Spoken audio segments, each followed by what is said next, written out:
دوستو یاد رکھنا، تگڑا اور مضبوط جوان پتہ کون ہوتا ہے؟ جس کی نظریں پوری طرح اس کے کنٹرول میں ہوں۔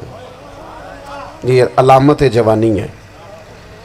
جس آدمی کا پوری طرح، دو لوگ دنیا میں کبھی کوئی کارنامہ سر انجام نہیں دے سکتے، ایک جو حرام کھاتا ہو، ایک جس کی نظر ناپاک ہو۔ محمد بن قاسم جب یہاں آئے تھے نا، تو ایک دن بڑے پریشان تھے، تو ایک بزرگ کہنے لگے آپ کیوں پریشان ہیں؟ کہنے لگے راجہ دہر سے مقابلہ ہے اور ہماری فوج تو سندھ کے رستے بھی نہیں جانتی، زبان بھی نہیں جانتی، لڑیں گے کیسے؟ دو چار دن کے بعد ان بزرگوں کی دوبارہ محمد بن قاسم سے ملاقات ہوئی تو بڑے خوش تھے۔ کہا اب آپ کیوں خوش ہیں؟ کہنے لگے وہ میرا مقابلہ نہیں کر سکتا، میں نے تحقیق کر لی۔ کہا کیوں؟ کہنے لگے نظر کا گندہ ہے، اور جو نظر کے گندے ہوتے ہیں وہ میدانوں میں ٹھہرا نہیں کرتے۔ میدان کے لیے نکلنے کے لیے پاک جوانی کی ضرورت ہوتی، تطہیر مزاج ہونا ضروری ہوتا ہے، پاکیزہ افکار اور سچی اور سچی ستھری سوچوں کا ہونا ضروری ہوتا ہے۔ اس لیے فرمایا کہ میرا مقابلہ نہیں کر سکتا۔ حضرت عبداللہ بن حذافہ کمرے میں تھے، تو وزیر کی بیٹی اندر سجی سنوری پہنچ گئی۔ جیسے ہی آپ نے اس کفر کی چال کو دیکھا تو تیمم کر کے نفل شروع کیے۔ وہ ساری رات بیٹھی رہی، رب کا بندہ ساری رات عبادت کرتا رہا۔ عبادت بڑا سہارا ہے، مصلی بڑا سہارا ہے اللہ کے بندوں۔ صبح دروازہ کھولا، وزیر نے اپنی بچی سے پوچھنا چاہتا تھا رزلٹ کیا نکلا، تو وہ کہنے لگی پیچھے ہٹ جا، اب تیرا میرا تعلق کوئی نہیں، میں نے نبی پاک کا کلمہ پڑھ لیا۔ اس نے کہا میں نے بھی زمانہ دیکھا ہے، پر یہ کیا لوگ ہیں، کستوری کے بنے ہوئے، سندل سے دھلے ہوئے، کہ میں ساری رات کمرے میں رہی اور 100 اور 1000 آدمی جس جوان کا مقابلہ نہ کر سکے، اتنا طاقتور جوان کمرے میں رہا اور اس نے نظر اٹھا کے نہ دیکھا۔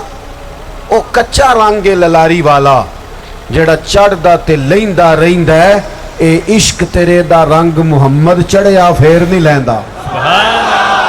میں کہا ایک دفعہ نظر اٹھا کے نہیں دیکھا، کمال ہو گئی۔ اتنے بڑے لوگ، اتنی بڑی سعادت مندی، فیروز بختی، معاملہ فہمی حد ہو گئی۔ اللہ اکبر۔ دوستو بادشاہ جب پوری طرح ہار گیا نا، اس نے کہا مار دو۔ تیل گرم کیا ایک کڑاہی میں، اور جب آپ کو اس میں ڈالنے لگے تو آپ کی آنکھوں میں آنسو آ گئے۔ بادشاہ کا خیال ہوا شاید نرم ہو گئے ہیں، کہنے لگا روئے کیوں؟ فرمانے لگے سوچتا ہوں جان ہی ایک ہے،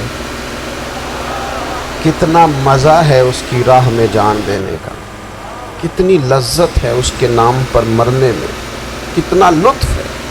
جے تو چڑھیا اتے دار بھی نہیں، تو جے تو وکیا عشق بازار بھی نہیں، تے ایڈا سستا سودا پیار بھی نہیں، تے ایڈا سستا لبدا یار بھی نہیں۔ کئی جنگل گانے پیندے نہیں، کئی دوزخ لنگنے پیندے نہیں، جے وہ اس ملوں بھی مل جاوے، ایدو سستا ہور بپار بھی نہیں۔ تے کچھ سمجھ نہ آوے لوکاں نوں وہ کادے نال شہید کرے، ڈٹھی یار دے ہاتھ تلوار بھی نہیں، پر او دا خالی جاندہ وار بھی نہیں۔ کہنے لگے ایک جان ہے نا، دل کرتا ہے ہزاروں ہوتی تو ایک ایک کر کے محبوب کے نام پہ قربان کرتا، جب میرے پاس ہے ہی ایک، کروں کیا؟ حضرت عبداللہ ابن حذافہ رضی اللہ تعالیٰ عنہ جب روئے اور بادشاہ نے یہ بات سنی، تو بادشاہ اٹھ کے کھڑا ہو گیا، سارے وزیروں مشیروں کو کہنے لگا تم نے کہا تھا نا بندہ ضائع کرنے والا نہیں، یہ بھی ضائع کرنے والا نہیں۔ کہنے لگا میرا ماتھا چومو، تم جیسے لوگوں کو قتل نہیں کرنا چاہیے، آزاد کرنا چاہیے۔ عزیز اپنی زندگی سے نا یہ بہت زیادہ ہرس، ہوس، طمع، اور یہ کسی بات کی بھی ہو، ہرس صرف پیسوں کی نہیں ہوتی، شہرت کی بھی ہوتی ہے، یہ بیماری انسان کو اقتدار کی بھی ہوتی ہے، تعریف کی بھی بیماری ہوتی ہے، یہ سارے نقص ہوتے ہیں لوگوں، اور معاذ اللہ بعض جبوں کبوں کے اندر بھی ہوتے ہیں، وہاں بھی پنپتے۔ اپنی زندگی جب تک اس سادگی میں نہیں لاؤ گے جو رسول پاک نے عطا فرمائی، جب لوگ آسانیوں میں پوری طرح الجھ گئے تو پھر وہ دور ہوئے اور کفر چڑھ گیا۔ دوسری بات، اللہ کے محبوب صلی اللہ تعالی علیہ وسلم کی محبت ہم سے تقاضا کرتی ہے کہ ہم اس مشن کے لیے کام کریں جس مشن کے لیے رسول پاک نے کام فرمایا۔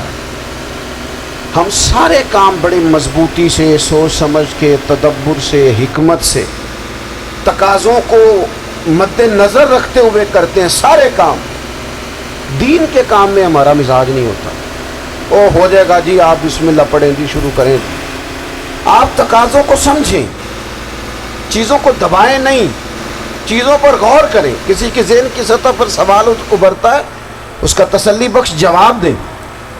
اپنی زندگی میں دین کے کام کے لیے اپنے آپ کو وقف کریں، اور دین کے کام کے بہت سارے پہلو ہیں۔ ہزاروں لوگوں کو قرآن پاک ٹھیک پڑھنا نہیں آتا، ہزارہ لوگ ہیں جو قرآن مجید کے مطالب سے آگاہ نہیں ہیں، دین کی بنیادی ضروریات سے لوگ نابلد ہیں۔ میں آپ کو کس طرح یہ بات سمجھاؤں کہ ہزاروں کی تعداد میں طلاقیں اس لیے ہوتی ہیں کہ مردوں کو طلاق کے مسئلے نہیں آتے، انہیں پتہ نہیں ہے کہ مجھے حقوق زوجین کے معاملے میں کیسے چلنا۔ ڈھیر سارے گھروں میں تباہی اس لیے ہے کہ تربیت اولاد کا دینی منہج ہمیں نہیں پتا۔ اپنا حصہ ملائیں دین کے کام میں۔ ایک آدمی کو اگر تو نمازی کرنے میں کامیاب ہو گیا، تیری زندگی بدل گئی۔ وہ دین بیزار لوگ جو ہمارے بیچ بیٹھ کے ہماری نوجوان نسل کو پگڑی اور داڑھی کا نام لے کے بنیادی طور پر دین سے دور کرتے، ایسے نوجوانوں کو دین کا پیغام محبت دے کر